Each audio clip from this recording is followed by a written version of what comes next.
அஸ்ஸலாமு அலைக்கும் வரஹ்மத்துல்லாஹி பரகாத்துஹு.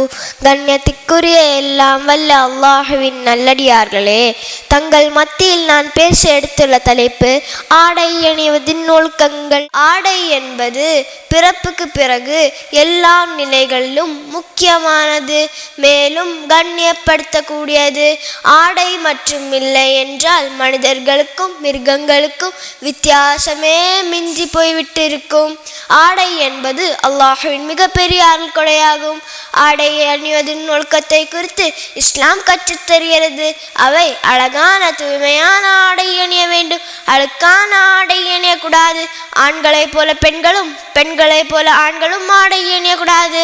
வெண்மையான ஆடை அணிவது சிறந்தது. பெண்கள் முகம், கை, அடிப்பாதம் தவிர்த்து எல்லாம் மறைக்கும் இடத்தை மறைத்து ஆடை அணிய வேண்டும். பெருமையுடன் தரையில் இழுக்கும்படி ஆடை அணியக்கூடாது. ஆடை அணியும் போது வலதுபுறமாக ஆடை அணிய வேண்டும். இத்தனைக்கு ஆடை அணிவதின் ஒழுக்கத்தை குறித்து இஸ்லாம் கற்றுத் தருகிறது. அஸ்ஸலாமு அலைக்கும் வரஹ்மத்துல்லாஹி பரகாத்துஹு.